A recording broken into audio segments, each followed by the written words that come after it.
Hello friends, welcome to Aile classes the school of competitive exams. ಇವತ್ತಿನ ದಿನಾಂಕ 3 February 2022. ಈ ದಿನದ ಪ್ರಮುಖವಾದ ಕರೆಂಟ್ ಅಫೇರ್ಸ್ ಟಾಪಿಕ್ಗಳನ್ನು ಡಿಸ್ಕಸ್ ಮಾಡೋಣ. ನಾವು ಇವತ್ತು ಡಿಸ್ಕಸ್ ಮಾಡ್ತಾ ಇರೋ ಇಂಪಾರ್ಟೆಂಟ್ ಟಾಪಿಕ್ಗಳು, ರೀಸೆಂಟಾಗಿ ಡಿಫೆನ್ಸ್ ಇಂಟೆಲಿಜೆನ್ಸ್ ಏಜೆನ್ಸಿಯ ಮುಖ್ಯಸ್ಥರನ್ನು ಆಯ್ಕೆ ಮಾಡಲಾಗಿದೆ. ಲೆಫ್ಟಿನೆಂಟ್ ಜನರಲ್ GAV ರೆಡ್ಡಿ ಇವರನ್ನು ಆಯ್ಕೆ ಮಾಡಲಾಗಿದೆ. ಸೊ ಇವರ ಬಗ್ಗೆ ತಿಳ್ಕೊಳ್ಳೋಣ. ಇದಾದಮೇಲೆ ಸ್ಪೆಷಲ್ ಎಕನಾಮಿಕ್ ಝೋನ್ಗಳ ಬಗ್ಗೆ ಡಿಸ್ಕಸ್ ಮಾಡೋಣ. ಆಮೇಲೆ United nation commission for on international trade law UNCITRAL ಈ ಒಂದು ಸಂಸ್ಥೆಯ ಬಗ್ಗೆ ತಿಳ್ಕೊಳ್ಳೋಣ.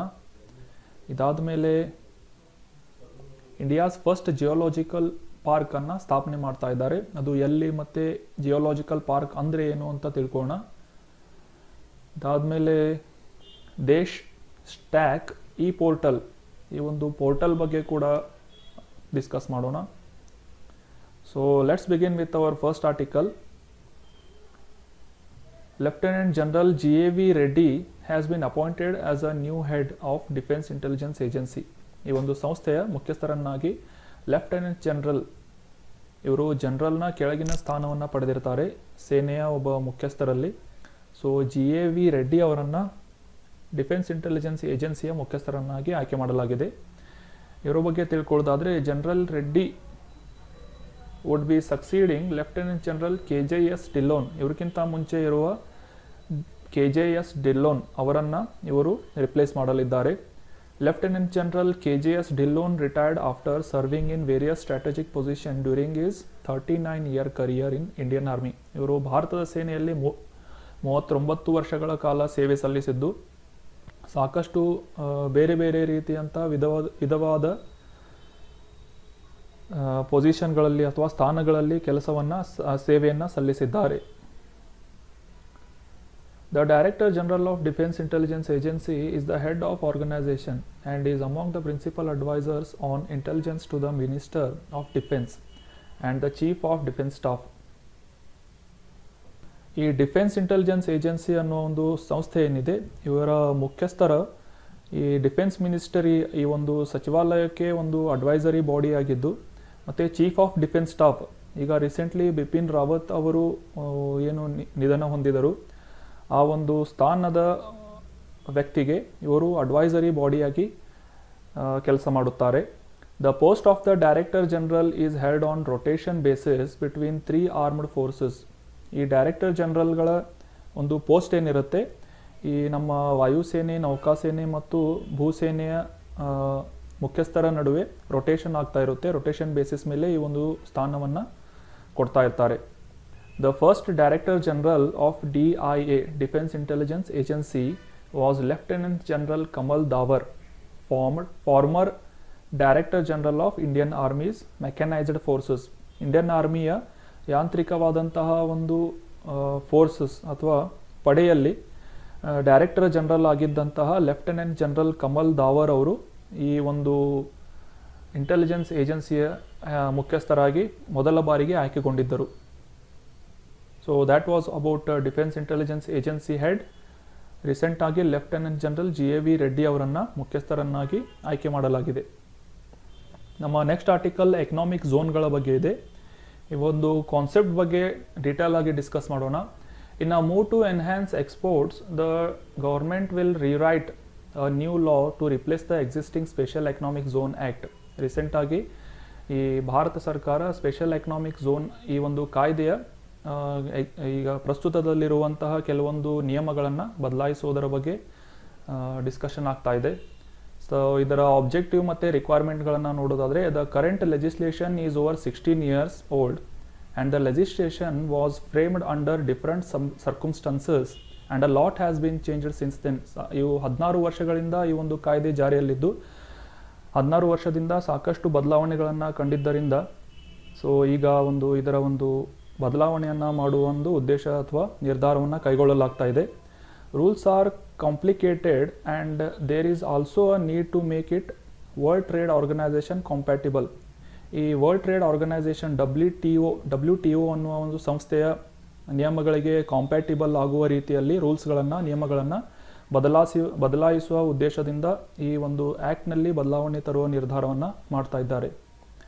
The new legislation will enable the states to become partners in development of enterprises and service hubs and will cover all the large existing and new industrial enclaves to optimally utilize the available infrastructure and enhance the competitiveness of exports.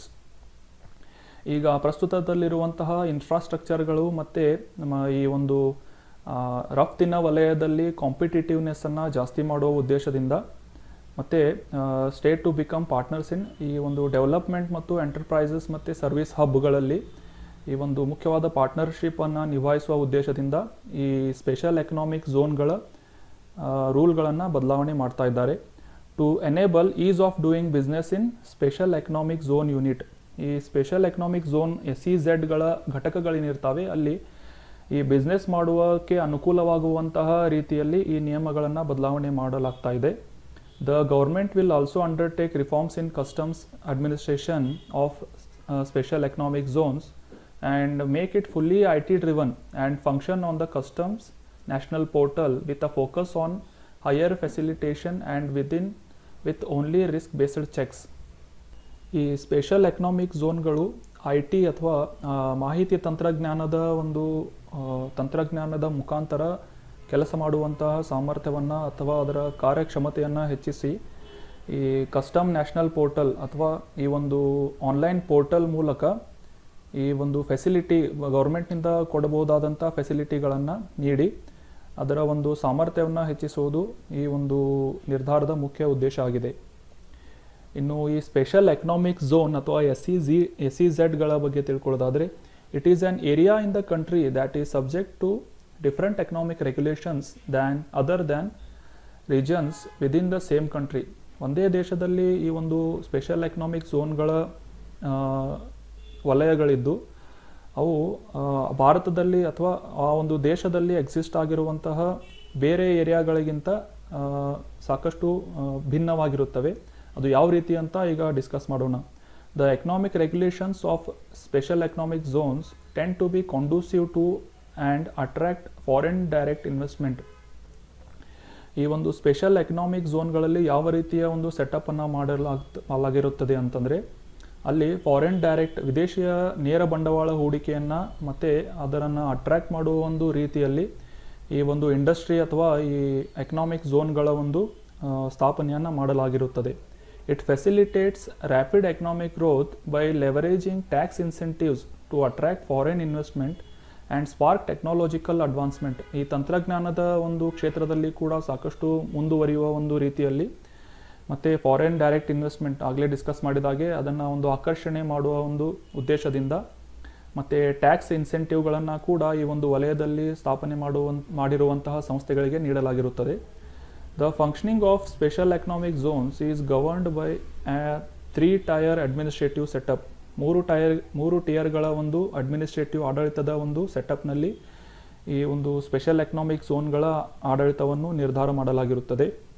The board of approval is a apex body and is headed by secretary department of commerce. ಈ commerce department ಅಥವಾ ವಾಣಿಜ್ಯ ಇಲಾಖೆಯ secretary ಈ ಒಂದು board of approval ಅದರ ಒಂದು ಮುಖ್ಯಸ್ಥರನ್ನಾಗಿ ಆಯ್ಕೆ ಮಾಡಲಾಗಿರುತ್ತದೆ. The special economic zones policy was launched in April 2000. April 2000ನೇ ಇಸ್ವಿಯಲ್ಲಿ ಈ ಒಂದು ಭಾರತದಲ್ಲಿ ಸ್ಪೆಷಲ್ ಎಕನಾಮಿಕ್ ಝೋನ್ಗಳ ನೀತಿಯನ್ನು ಲಾಂಚ್ ಮಾಡಲಾಗಿತ್ತು. ಅದೇ ವರ್ಷ ಈ ಸ್ಪೆಷಲ್ ಎಕನಾಮಿಕ್ ಝೋನ್ಗಳ ಕಾಯ್ದೆ ಅಥವಾ 2005ರ ಈ ಒಂದು ಆ್ಯಕ್ಟನ್ನು ಕೂಡ ಜಾರಿ ಮಾಡಲಾಗಿತ್ತು. ವಾಸ್ ಪಾಸ್ಡ್ ಬೈ ಪಾರ್ಲಿಮೆಂಟ್ ಈ ಪಾರ್ಲಿಮೆಂಟ್ ಮುಖಾಂತರ ಈ 2005ರಲ್ಲಿ ಈ ಒಂದು ಆ್ಯಕ್ಟನ್ನು ಪಾಸ್ ಮಾಡಲಾಗಿತ್ತು.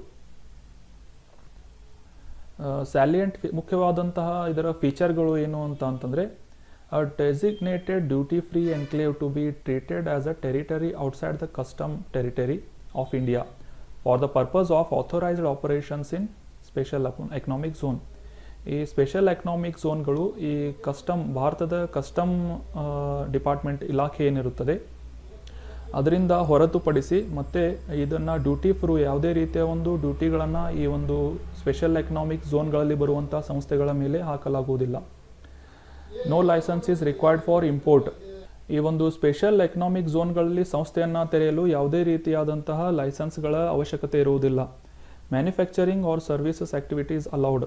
ಇಲ್ಲಿ ಯಾವುದೇ ರೀತಿಯ ಸೇವೆಗಳನ್ನು ಕೊಡುವ ಅಥವಾ service industry, for example IT ಆಗಿರ್ಬೋದು, ಬ್ಯಾಂಕಿಂಗ್ ಆಗಿರ್ಬೋದು, ಈ ರೀತಿಯ ಒಂದು ಸರ್ವಿಸ್ ಸೆಕ್ಟರ್ಗಳು, ಆ ಒಂದು ಸಂಸ್ಥೆಗಳು ಆಗಿರ್ಬೋದು, ಮ್ಯಾನುಫ್ಯಾಕ್ಚರಿಂಗ್ ಯೂನಿಟ್ಗಳಾಗಿರ್ಬೋದು, ಇವುಗಳನ್ನು ಓಪನ್ ಮಾಡುವಲು ಅಥವಾ ಸ್ಥಾಪನೆ ಮಾಡಲು ಅವಕಾಶವನ್ನು ನೀಡಲಾಗಿದೆ. The unit shall achieve positive net foreign exchange to be calculated cumulatively for a period of 5 years for commencement of production. ಈ ಸ್ಪೆಷಲ್ ಎಕನಾಮಿಕ್ ಝೋನ್ನಲ್ಲಿ ಎಸ್ಟಾಬ್ಲಿಷ್ ಆಗಿರುವಂತಹ ಯಾವುದೇ ಘಟಕಗಳು ಒಂದು ಪಾಸಿಟಿವ್ ನೆಟ್ ಎಕ್ಸ್ಚೇಂಜ್, ಫಾರಿನ್ ಎಕ್ಸ್ಚೇಂಜನ್ನು ಎಸ್ಟಾಬ್ಲಿಷ್ ಮಾಡುವವರೆಗೆ 5 ವರ್ಷಗಳ ಕಾಲವರೆಗೆ ಇವಕ್ಕೆ ಈ ರೀತಿಯ ಒಂದು ಫೆಸಿಲಿಟಿಗಳನ್ನು ನೀಡಲಾಗಿರುತ್ತದೆ. Domestic sales are subject to full customs duty and import policy in forces.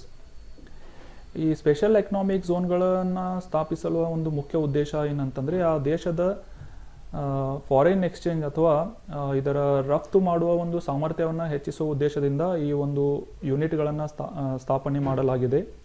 ಆದರೆ ಈ ಭಾರತ ಅಥವಾ ಲೋಕಲ್ ಸೇಲ್ಗಳಲ್ಲಿ ಯಾವುದೇ ರೀತಿಯಿಂದ ಈ ಫುಲ್ ಕಸ್ಟಮ್ ಡ್ಯೂಟಿಯನ್ನು, ಇಂಪೋರ್ಟನ್ನು ಮಾಡುವಾಗ ಅವುಗಳಿಗೆ ಪೂರ್ತಿಯಾದಂತಹ ಈ ಒಂದು ಡ್ಯೂಟಿ ಅಥವಾ ಟ್ಯಾಕ್ಸನ್ನು ನೀಡಬೇಕಾಗುತ್ತೆ. Special economic zone unit will have freedom for sub contracting. ಈ ಒಂದು ಝೋನ್ಗಳಲ್ಲಿ ಸ್ಥಾಪನೆಯಾದಂತಹ ಸಂಸ್ಥೆಗಳಿಗೆ ಸಬ್ ಕಾಂಟ್ರಾಕ್ಟಿಂಗ್ ಕೊಡುವಂತಹ ಅವಕಾಶವನ್ನು ಕೂಡ ನೀಡಲಾಗಿರುತ್ತದೆ. No routine examination by customs authorities of export import cargo. ಈ ಒಂದು ಸ್ಪೆಷಲ್ ಎಕನಾಮಿಕ್ ಝೋನ್ಗಳಲ್ಲಿ ಸ್ಥಾಪನೆಯಾದಂತಹ ಸಂಸ್ಥೆಗಳಿಗೆ ನಿಯಮಿತವಾಗಿ ರೆಗ್ಯುಲರ್ ಆಗಿ ಯಾವುದೇ ರೀತಿಯಾದಂತಹ ಅಧಿಕಾರಿಗಳು ಅಥವಾ ಕಸ್ಟಮ್ ಡಿಪಾರ್ಟ್ಮೆಂಟ್ನಿಂದ ಯಾವುದೇ ರೀತಿಯಾದಂತಹ ಎಕ್ಸಾಮಿನೇಷನ್ ಅಥವಾ ರೂಟೀನ್ ಚೆಕ್ಗಳನ್ನು ಮಾಡಲು ಇವುಗಳಿಗೆ ಕನ್ಸೆಷನ್ ನೀಡಲಾಗಿರುತ್ತದೆ. So that was all about special economic zone. ಈಗ ನಮ್ಮ ನೆಕ್ಸ್ಟ್ ಆರ್ಟಿಕಲ್ನಲ್ಲಿ United Nations commission on international trade law UNCITRAL ಈ ಒಂದು ಸಂಸ್ಥೆಯ ಬಗ್ಗೆ ತಿಳ್ಕೊಳ್ಳೋಣ. ನ್ಯೂಸ್ ಏನು ಅಂತಂದರೆ, the economic survey of 21-22 has called the standardised framework for cross border insolvency as the insolvency and bankruptcy code. ಈಗ ರೀಸೆಂಟಾಗಿ ರಿಲೀಸ್ ಆಗಿರುವ ನಮ್ಮ ಎಕನಾಮಿಕ್ ಸರ್ವೆ 2021-22ರಲ್ಲಿ ಈ ಒಂದು ಕ್ರಾಸ್ ಬಾರ್ಡರ್ ಇನ್ಸಾಲ್ವೆನ್ಸಿ ಅಥವಾ ಭಾರತದ ಆಚೆಗಿನ ಗಡಿಯ ಆಚೆಗಿನ ದಿವಾಳಿತನವನ್ನು ಕೂಡ ಈ ಇನ್ಸಾಲ್ವೆನ್ಸಿ ಬ್ಯಾಂಕ್ರಪ್ಸಿ ಕೋಡ್ನಲ್ಲಿ ಆ್ಯಡ್ ಮಾಡುವಂತೆ ಅಥವಾ ಕನ್ಸಿಡರ್ ಮಾಡುವಂತೆ ಒಂದು ಸ್ಟ್ಯಾಂಡರ್ಡೈಸ್ ಫ್ರೇಮ್ವರ್ಕನ್ನು ಮಾಡುವ ಒಂದು ರೆಕಮೆಂಡೇಷನನ್ನು ನೀಡಿದೆ.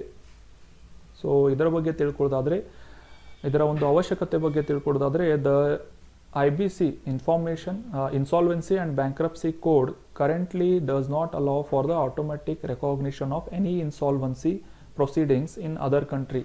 ಈಗ ಸದ್ಯಕ್ಕೆ ಪ್ರಸ್ತುತದಲ್ಲಿರುವಂತಹ IBCಯ ಒಂದು ಕೋಡ್ ಪ್ರಕಾರ ಬೇರೆ ದೇಶದಲ್ಲಿ ದಿವಾಳಿತನ ಆಗುವ ಒಂದು ಯಾವುದೇ ರೀತಿಯಂತಹ ಪ್ರೊಸೀಜರ್ಗಳನ್ನು ಅಥವಾ ಒಂದು ನಿಯಮಗಳನ್ನು ಈ ಸದ್ಯದ IBC ಕೋಡ್ ಹೊಂದಿಲ್ಲ.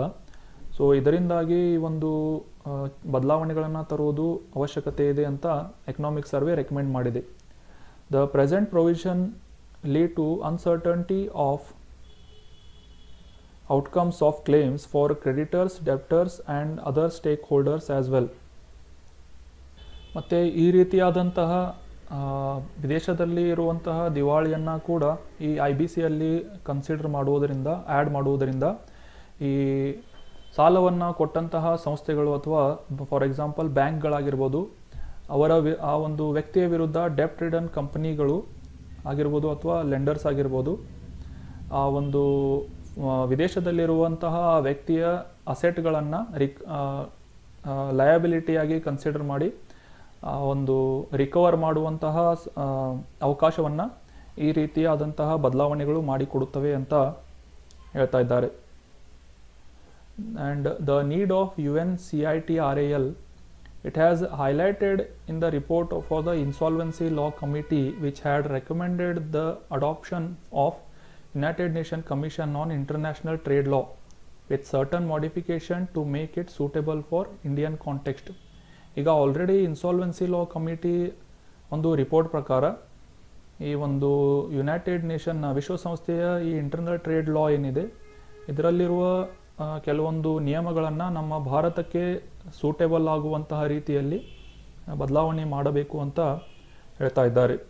Trade means faster growth, higher living standards and new opportunities through commerce. ಇದರ ಪ್ರಕಾರ ಟ್ರೇಡ್ ಏನು ಅಂತಂತಂದರೆ ಅತಿ ತೀವ್ರವಾದಂತಹ ಗ್ರೋತ್ ಹೊಂದಿರಬೇಕು ಮತ್ತು ಲಿವಿಂಗ್ ಸ್ಟ್ಯಾಂಡರ್ಡ್ ಆಫ್ ಲಿವಿಂಗ್, ಒಂದು ದೇಶದ ಸ್ಟ್ಯಾಂಡರ್ಡ್ ಆಫ್ ಲಿವಿಂಗ್ ಜಾಸ್ತಿ ಆಗಿರಬೇಕು ಮತ್ತು ಹೊಸ ಅವಕಾಶಗಳನ್ನು ಒದಗಿಸಿ ಕೊಡಲು ಒಂದು ಅನುಕೂಲ ಮಾಡುವಂಥ ರೀತಿಯಲ್ಲಿ ಈ ಟ್ರೇಡ್ ಫೆಸಿಲಿಟಿ ಇರಬೇಕು ಅಂತ ಅದರ ಒಂದು ಮೀನಿಂಗನ್ನು ಹೇಳ್ತಿದೆ.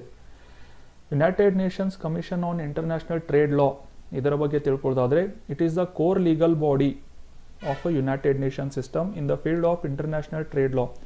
ಈ ಅಂತಾರಾಷ್ಟ್ರೀಯ ಟ್ರೇಡ್ ಒಂದು ನಿಯಮದ ಪ್ರಕಾರ ಇದು ಒಂದು ಲೀಗಲ್ ಆದಂತಹ ಬಾಡಿಯಾಗಿದ್ದು ಯುನೈಟೆಡ್ ನೇಷನ್ನ ಒಂದು ವಿಂಗ್ ಅಂತ ಈ ಒಂದು UNCITRAL ಬಗ್ಗೆ ಹೇಳ್ಬೋದು. ಇದನ್ನು 1966ರಲ್ಲಿ ಎಸ್ಟಾಬ್ಲಿಷ್ ಮಾಡಲಾಗಿದ್ದು with a recognition that international trade corporation among states is an important factor in the promotion of friendly relations and consequently in the maintenance of peace and security. ಅಂತಾರಾಷ್ಟ್ರೀಯ ಶಾಂತಿ ಮತ್ತು ಭದ್ರತೆಯನ್ನು ಒದಗಿಸುವುದರಲ್ಲಿ ಕೂಡ ಇದರ ಒಂದು ಮುಖ್ಯ ಪಾತ್ರವನ್ನು ಗುರುತಿಸಲಾಗಿದೆ. Its business is modernisation and harmonisation of rules on international business. ಅಂತಾರಾಷ್ಟ್ರೀಯ ಒಂದು ಬಿಸ್ನೆಸ್ನಲ್ಲಿ ಒಂದು ಬಿಸ್ನೆಸ್ಸನ್ನು ಅಥವಾ ವ್ಯಾಪಾರವನ್ನು ಮಾಡರ್ನೈಸ್ ಮಾಡುವುದು ಮತ್ತು ಹಾರ್ಮೋನೈಸ್ ಸೌಹಾರ್ದತೆಯುತವಾಗಿ ಆ ಒಂದು ಬಿಸ್ನೆಸ್ಸನ್ನು ಮಾಡುವಂತೆ ಮಾಡುವುದು ಈ ಒಂದು ಲಾದ ಮುಖ್ಯ ಉದ್ದೇಶ ಆಗಿದೆ. There are 60 members in UNCITRAL elected for 6 years. ಈ 60 ಸದಸ್ಯರನ್ನು ಈ ಒಂದು UNCITRAL ಹೊಂದಿದ್ದು 6 ವರ್ಷಗಳಿಗೆ ಅವರನ್ನು ಎಲೆಕ್ಟ್ ಮಾಡಲಾಗುತ್ತೆ. 14 ಸದಸ್ಯರನ್ನು ಏಷ್ಯಾದಿಂದ, 14 ಸದಸ್ಯರನ್ನು ಆಫ್ರಿಕಾದಿಂದ ಮತ್ತು 10 ಸದಸ್ಯರನ್ನು ಲ್ಯಾಟಿನ್ ಅಮೇರಿಕಾ ಮತ್ತು ಕೆರಿಬಿಯನ್ ದೇಶಗಳಿಂದ, 8 ಸದಸ್ಯರನ್ನು ಈಸ್ಟರ್ನ್ ಯುರೋಪ್ನಿಂದ, 14 ವೆಸ್ಟರ್ನ್ ಯುರೋಪ್ ಕಂಟ್ರಿಗಳಿಂದ ಈ ಒಂದು ಸದಸ್ಯರನ್ನು ಆಯ್ಕೆ ಮಾಡಲಾಗಿರುತ್ತದೆ. ರೋಲ್ ಆಫ್ ಇದರ ಒಂದು ಮುಖ್ಯ ಪಾತ್ರ ಏನು ಅಂತಂದರೆ is UNCITRAL is formulating modern, fair and harmonised rules on commercial transactions. Commercial ಟ್ರಾನ್ಸಾಕ್ಷನ್ಗಳಲ್ಲಿ ಒಂದು ಆಧುನಿಕತೆ ಮತ್ತು ಸೌಹಾರ್ದತೆಯನ್ನು ತರುವುದು ಈ ಒಂದು ಸಂಸ್ಥೆಯ ಅದರಲ್ಲಿ ಈ ಒಂದು ಸಂಸ್ಥೆ ಮುಖ್ಯ ಪಾತ್ರವನ್ನು ವಹಿಸ್ತಾ ಇದೆ. ಇದರಲ್ಲಿ ಮುಖ್ಯವಾಗಿ ಒಂದು conventions, model loss, rules which are acceptable world wide ಅಂತ ಜಗತ್ತಿನಾದ್ಯಂತ ಅಕ್ಸೆಪ್ಟ್ ಮಾಡಲಾಗುವ ಕೆಲವೊಂದು ಕನ್ವೆನ್ಷನ್ಗಳನ್ನು ಆಗಿರ್ಬೋದು, ಮಾಡೆಲ್ ಲಾಸ್ ಆಗಿರ್ಬೋದು, ರೂಲ್ಸ್ಗಳಾಗಿರ್ಬೋದು, ಅವುಗಳನ್ನು ಇದರಲ್ಲಿ ಆ್ಯಡ್ ಮಾಡಲಾಗಿದೆ. And also legal and legislative guides and recommendations of great practical value, updated information on case law and enactments of uniform commercial law, technical assistance in law reform projects, regional and national seminars on uniform commercial law, ಇವುಗಳನ್ನು ಕೂಡ ಈ UNCITRALನಲ್ಲಿ add ಮಾಡಲಾಗಿದೆ. ನಮ್ಮ next article ಭಾರತದ ಪ್ರಥಮವಾದಂತಹ geological park ಬಗ್ಗೆ ಇದೆ. News ಏನು ಅಂತಂದರೆ ಭಾರತದ ಈ ಒಂದು ಪ್ರಥಮವಾದಂಥ ಜಿಯೋಲಾಜಿಕಲ್ ಪಾರ್ಕನ್ನು ಜಬಲ್ಪುರ್ ಮಧ್ಯಪ್ರದೇಶದಲ್ಲಿ ಉದ್ಘಾಟನೆ ಮಾಡಲಾಗುತ್ತೆ ಅಂತ ನ್ಯೂಸ್ ಇದೆ. So the approval for the park was given by the geological survey of India. ಈ ಒಂದು ಸಂಸ್ಥೆಯಿಂದ ಇದರ ಅನುಮೋದನೆಯನ್ನು ನೀಡಲಾಗಿದ್ದು ಇದು ಮಿನಿಸ್ಟ್ರಿ ಆಫ್ ಮೈನಿಂಗ್ ಈ ಸಚಿವಾಲಯದ ಅಡಿಯಲ್ಲಿ ಬರುತ್ತದೆ. Park will be constructed with an investment of 35 crores over 5 acre land. 5 ಎಕರೆ ಒಂದು ಭೂಮಿಯಲ್ಲಿ ಸುಮಾರು 35 ಕೋಟಿಗಳ ಒಂದು ವೆಚ್ಚದಲ್ಲಿ ಈ ಜಿಯೋಲಾಜಿಕಲ್ ಪಾರ್ಕನ್ನು ಸ್ಥಾಪನೆ ಮಾಡಲಾಗುತ್ತದೆ. The geological park will built in Lameta because this place is among significant place in the world from geological point of view. ಈ ಜಿಯೋಲಾಜಿಕಲ್ ಪಾಯಿಂಟ್ ಆಫ್ ವ್ಯೂದಿಂದ ಈ ಮಧ್ಯಪ್ರದೇಶದಲ್ಲಿರುವ ಲಮ್ಹೇತಾ ಅನ್ನುವ ಒಂದು ಪ್ರದೇಶದಲ್ಲಿ ಈ ಜಿಯೋಲಾಜಿಕಲ್ ಪಾರ್ಕನ್ನು ಸ್ಥಾಪನೆ ಮಾಡಲಾಗ್ತಾ ಇದ್ದು ಇದು ಈ ಒಂದು ಜಿಯೋಲಾಜಿಕಲ್ ಪಾಯಿಂಟ್ ಆಫ್ ವ್ಯೂನಿಂದ ಸಾಕಷ್ಟು ಪ್ರಾಮುಖ್ಯತೆಯನ್ನು ಪಡೆದಿದೆ. In 1928 William Henry Sleeman had discovered a dinosaur fossil from this area. 1928ರಲ್ಲಿ ಈ ಡೈನೋಸಾರ್ನ ಪಳೆಯುಳಿಕೆಯನ್ನು ಈ ವಿಲಿಯಂ ಹೆನ್ರಿ ಸ್ಲೀಮ್ಯಾನ್ ಅವರು ಅನ್ವೇಷಣೆ ಮಾಡಿದ್ದರು. ಈ ಒಂದು ಪ್ರದೇಶಕ್ಕೆ ಜಿಯೋಲಾಜಿಕಲ್ ಹೆರಿಟೇಜ್ ಅನ್ನುವ ಒಂದು ರೆಕಾಗ್ನಿಷನ್ ಕೂಡ ಯುನೆಸ್ಕೋ ಮಾಡಿದೆ. Lameta formation is also called infratrappean beds. ಇದನ್ನು ಈ ಲಮೇತಾ ಅನ್ನುವ ಒಂದು ಫಾರ್ಮೇಷನ್ನ ಇನ್ಫಾಟ್ರಾಪನ್ ಬೆಡ್ಸ್ ಅಂತ ಕೂಡ ಕರೀತಾರೆ. It is a sedimentary geological formation found in Madhya Pradesh, Maharashtra and Gujarat. ಇದು ಒಂದು ಸೆಡಿಮೆಂಟರಿ ರೀತಿಯಾದಂತಹ ಜಿಯೋಲಾಜಿಕಲ್ ಫಾರ್ಮೇಷನ್ ಆಗಿದ್ದು ಇದು ಮಧ್ಯಪ್ರದೇಶದಲ್ಲಿ ಅಷ್ಟೇ ಅಲ್ಲದೆ ಮಹಾರಾಷ್ಟ್ರ ಮತ್ತು ಗುಜರಾತದಲ್ಲಿ ಕೂಡ ಕಂಡುಬರುತ್ತದೆ. It is associated with Deccan trap. Deccan ಟ್ರ್ಯಾಪ್ಗೆ ಇದು ಅಸೋಸಿಯೇಟ್ ಆಗಿದ್ದು it is of the Maastrichtian age is known for dinosaur fossils. ಈ ಒಂದು ಮಾಸ್ಟ್ರಿಚಿಟಿಯನ್ ಏಜ್ ಏನಿದೆ ಇದು ಡೈನೋಸಾರ್ ಪಳೆಯುಳಿಕೆಗಳಿಗೆ ಹೆಸರುವಾಸಿಯಾಗಿದೆ. ಇನ್ನು ಈ ಜಿಯೋ ಪಾರ್ಕ್ ಬಗ್ಗೆ ತಿಳ್ಕೊಳ್ಳೋದಾದರೆ, geo park is a unified area which advances the protection and use of geological heritage in sustainable manner. ಇದು ಒಂದು ಸುಸ್ಥಿರವಾದಂತಹ ರೀತಿಯಲ್ಲಿ ಈ ಜಿಯೋಲಾಜಿಕಲ್ಗಳ ಒಂದು ಸಂರಕ್ಷಣೆಗಾಗಿ ಈ ಒಂದು ಜಿಯೋ ಪಾರ್ಕ್ಗಳನ್ನು ನಿರ್ಮಾಣ ಮಾಡಲಾಗುತ್ತೆ. It also promotes the economic well being of people living there. ಅಲ್ಲಿ ಆ ಒಂದು ಪ್ರದೇಶದಲ್ಲಿ ವಾಸವಾಗಿರುವಂತಹ ಜನರ ಒಂದು ಆರ್ಥಿಕವಾದಂತಹ ಸ್ಥಿತಿಯನ್ನು ಕೂಡ ಇದು ಸುಧಾರಿಸಲು ಅನುವಾಗುತ್ತದೆ. ಮತ್ತು important takeaways for all competitive exams. ಈ ಒಂದು ಎಕ್ಸಾಮ್ಗಳಿಗೆ ಮುಖ್ಯವಾದಂತಹ ಪಾಯಿಂಟ್ ಬಂದ್ಬಿಟ್ಟು ಮಧ್ಯಪ್ರದೇಶದ ರಾಜಧಾನಿ ಭೋಪಾಲ್, ಮಧ್ಯಪ್ರದೇಶದ ಸದ್ಯದ ಗವರ್ನರ್ ಮಂಗೂಬಾಯ್ ಸಿ ಪಟೇಲ್, ಈಗ ಮಧ್ಯಪ್ರದೇಶದ ಚೀಫ್ ಮಿನಿಸ್ಟರ್ ಶಿವರಾಜ್ ಸಿಂಗ್ ಚೌಹಾನ್. ನಮ್ಮ ನೆಕ್ಸ್ಟ್ ಆರ್ಟಿಕಲ್ ಒಂದು ಆನ್ಲೈನ್ ಪೋರ್ಟಲ್ ಬಗ್ಗೆ ಇದೆ, DESH stack e portal.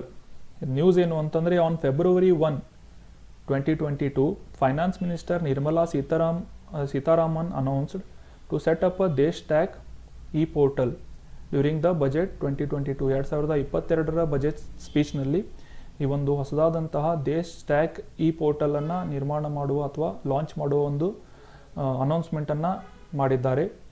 The announcement to set up DeshTack online skilling platform and overall focus of budget on the skilling is drawing appreciation from industry because stakeholders have been highlighting the widening skill gap across job market.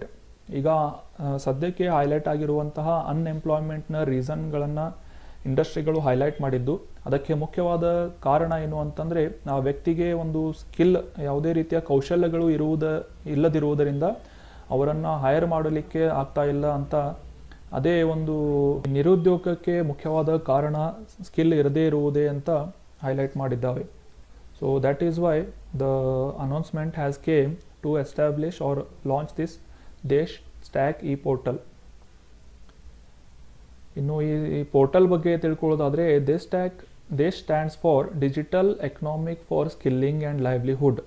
This portal will launched by for empowering the citizens to upskill or reskill through online training. ಈ ಕೌಶಲ್ಯಗಳ ಒಂದು ತರಬೇತಿಯನ್ನು online training ಆಗಿ ನೀಡಿ ಈ ಒಂದು portal ಮುಖಾಂತರ ನೀಡಲಾಗುವುದು. ಈ ದೇಶ್ ಇದರ ಫುಲ್ ಫಾರ್ಮ್ ಬಂದ್ಬಿಟ್ಟು digital ecosystem for skilling and livelihood.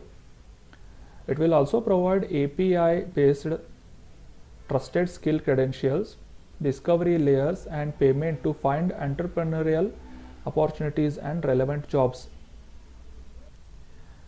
ಈ ಭಾರತದ ನಾಗರಿಕರಿಗೆ ಉದ್ಯೋಗನ ಒದಗಿಸಲು API ಬೇಸ್ಡ್ ಟ್ರಸ್ಟೆಡ್ ಸ್ಕಿಲ್ ಕ್ರೆಡೆನ್ಷಿಯಲ್ಗಳನ್ನು ಮತ್ತು ಈ ಡಿಸ್ಕವರಿ ಲೇಯರ್ಗಳನ್ನು ಕೂಡ, ಅದರ ಒಂದು ಕಾಂಟ್ಯಾಕ್ಟ್ಸ್ಗಳನ್ನು ಕೂಡ, ಮತ್ತು ಈ ಹೊಸದಾದಂತಹ ರೆಲೆವೆಂಟ್ ಜಾಬ್ಗಳ ಒಂದು ಅವಕಾಶವನ್ನು ಕೂಡ ಈ ಒಂದು ಪೋರ್ಟಲ್ ಮುಖಾಂತರ ನೀಡಲಾಗುವುದು. The portal will B aligned with industry requirements and help in improving strengthening education and skill ecosystem in India. ಈ ಒಂದು ಕೌಶಲ್ಯ ತರಬೇತಿ ಏನಿರುತ್ತೆ ಇದು ಇಂಡಸ್ಟ್ರಿಗಳ ಒಂದು ಉದ್ಯಮಗಳ ಒಂದು ಅವಶ್ಯಕತೆಗಳಿಗೆ ಅನುಗುಣವಾಗಿ ಈ ಒಂದು ಸ್ಕಿಲ್ ಡೆವಲಪ್ಮೆಂಟ್ ಅಥವಾ ಪ್ರೋಗ್ರಾಮನ್ನು ಲಾಂಚ್ ಮಾಡಲಾಗಿದೆ. ಮತ್ತು ಇದು ಈ ಒಂದು ನಮ್ಮ ಶಿಕ್ಷಣದ ಕ್ಷೇತ್ರದಲ್ಲಿ ಮತ್ತು ಕೌಶಲ್ಯ ತರಬೇತಿಯ ಒಂದು ಕ್ಷೇತ್ರದಲ್ಲಿ ಸಾಕಷ್ಟು ಇಂಪ್ರೂವ್ಮೆಂಟ್ಗಳನ್ನು, ಬದಲಾವಣೆಗಳನ್ನು ತರಲಿದೆ ಅಂತ ಎಕ್ಸ್ಪೆಕ್ಟ್ ಮಾಡಲಾಗ್ತಾ ಇದೆ. ಇನ್ನು ಈ ಒಂದು ಈ ಪೋರ್ಟಲ್ನ ಮುಖ್ಯವಾದಂಥ ಸಿಗ್ನಿಫಿಕೆನ್ಸ್ ಏನು ಅಂತಂದರೆ, the world class digital university and DESH stack e portal will be set up for upskilling, reskilling and cross skilling. ಇದು ಕೇವಲ ಕೌಶಲ್ಯ ತರಬೇತಿ ಅಷ್ಟೇ ಅಲ್ಲದೆ ಈಗ ಸದ್ಯದ ಕೌಶಲ್ಯಗಳನ್ನು ಹೆಚ್ಚಿಸುವಂತಹ ಮತ್ತು ಕೌಶಲ್ಯಗಳನ್ನು ಆ ವ್ಯಕ್ತಿ ಮರೆತು ಹೋಗಿದ್ದರೆ ಮತ್ತು ರೀಸ್ಕಿಲ್ಲಿಂಗ್ ಮಾಡಿ ಮತ್ತು ಯಾವುದೇ ರೀತಿಯಾದಂತಹ ಒಂದು ಕ್ರಾಸ್ ಸ್ಕಿಲ್ಲಿಂಗ್ ಮಾಡುವಂತಹ ಅವಕಾಶಗಳನ್ನು ಕೂಡ ಈ ಪೋರ್ಟಲ್ ನೀಡುತ್ತದೆ. This move will place India as a global hub for talent. ಇದು ಈ ರೀತಿಯ ಒಂದು ಕೌಶಲ್ಯ ತರಬೇತಿಯಿಂದ ಭಾರತವನ್ನು ಟ್ಯಾಲೆಂಟ್ಗಳ ಒಂದು ಗ್ಲೋಬಲ್ ಹಬ್ ಆಗಿ ಮಾಡುವುದರಲ್ಲಿ ಕೂಡ ಮುಖ್ಯ ಪಾತ್ರವನ್ನು ವಹಿಸುತ್ತದೆ. This portal will act as a central database for learners signing up for vocational skills and certification. ಇದರಲ್ಲಿ ವೊಕೇಶ್ನಲ್ ಸ್ಕಿಲ್ಗಳಷ್ಟೇ ಅಲ್ಲದೆ ಅದರ ಒಂದು ಸರ್ಟಿಫಿಕೇಷನ್ ಕೂಡ ಮಾಡಿಸಿ ಅದರ ಒಂದು ಡೇಟಾ ಬೇಸನ್ನು ಕಲೆಕ್ಟ್ ಮಾಡುವ ರೀತಿಯಲ್ಲಿ ಈ ಪೋರ್ಟಲ್ ಸಹಾಯ ಮಾಡುತ್ತದೆ. It will help in creating a continuous learning path for each learner. ಪ್ರತಿಯೊಬ್ಬ ಕಲಿಯುವ ಒಂದು ಉದ್ದೇಶ ಇರುವ ವ್ಯಕ್ತಿಗೆ ಈ ಸ್ಟ್ಯಾಕ್ ಪೋರ್ಟಲ್ ಸಾಕಷ್ಟು ಅವಕಾಶವನ್ನು ಒದಗಿಸಿಕೊಡಲಿದೆ. ಇನ್ನು Gujarat international finance tech city ಅಥವಾ ಗಿಫ್ಟ್ ಸಿಟಿ ಬಗ್ಗೆ ತಿಳ್ಕೊಳ್ಳೋದಾದರೆ, GIFT city is an under construction central business district. It is being constructed in Gandhinagar, Gujarat. ಗುಜರಾತ್ದಲ್ಲಿ ಗಾಂಧಿನಗರದಲ್ಲಿ ಈ ಗಿಫ್ಟ್ ಸಿಟಿಯನ್ನು ಲಾಂಚ್ ಮಾಡಲಾಗ್ತಾ ಇದ್ದು ಅಥವಾ ಕಾನ್ಸ್ಟ್ರಕ್ಟ್ ಮಾಡಲಾಗ್ತಾ ಇದ್ದು ಇದು ಅಂಡರ್ ಪ್ರೋಗ್ರೆಸ್ ಇದೆ. ಸೊ ಇದು ಒಂದು ಸೆಂಟ್ರಲ್ ಬಿಸ್ನೆಸ್ ಡಿಸ್ಟ್ರಿಕ್ಟ್ ಅಂತ ಕನ್ಸಿಡರ್ ಆಗ್ತಾ ಇದೆ. It is a first operational greenfield smart city and international financial services centre in India. ಭಾರತದ ಪ್ರಥಮವಾದಂತಹ ಗ್ರೀನ್ಫೀಲ್ಡ್ ಸ್ಮಾರ್ಟ್ ಸಿಟಿ ಆಗಿದ್ದು ಈ ಗಾಂಧಿನಗರ ಗುಜರಾತ್ದಲ್ಲಿ ಈ ಒಂದು ಗಿಫ್ಟ್ ಸಿಟಿಯನ್ನು ನಿರ್ಮಾಣ ಮಾಡಲಾಗ್ತಾ ಇದೆ. It is located on the bank river of Sabarmati ನದಿಯ ಒಂದು ದಡದಲ್ಲಿ ಈ ಒಂದು ಗಿಫ್ಟ್ ಸಿಟಿಯನ್ನು ನಿರ್ಮಾಣ ಮಾಡಲಾಗ್ತಾ ಇದೆ. It is located at around 12 kilometre from Sardar Vallabhbhai Patel international airport. ಈ ಸರ್ದಾರ್ ವಲ್ಲಭಭಾಯಿ ಪಟೇಲ್ ಅಂತಾರಾಷ್ಟ್ರೀಯ ವಿಮಾನ ನಿಲ್ದಾಣದ 12 ಕಿಲೋಮೀಟರ್ಗಳ ಅಷ್ಟು ದೂರದಲ್ಲಿ ಈ ಒಂದು ಸಿಟಿ ನಿರ್ಮಾಣವಾಗ್ತಾ ಇದೆ. So that was all about today's discussion, friends. Thank you so much for joining the discussion. ಈ ಒಂದು ಡಿಸ್ಕಷನ್ಗಳ PDF ಏನಿದೆ ನಮ್ಮ ಟೆಲಿಗ್ರಾಮ್ ಚಾನಲ್ನಲ್ಲಿ ಅವೈಲೇಬಲ್ ಆಗಿರುತ್ತೆ. ನೀವು ಡೌನ್ಲೋಡ್ ಮಾಡಿಕೊಂಡು ರಿವೈಸ್ ಮಾಡಬಹುದು. Thank you so much. Have a nice day.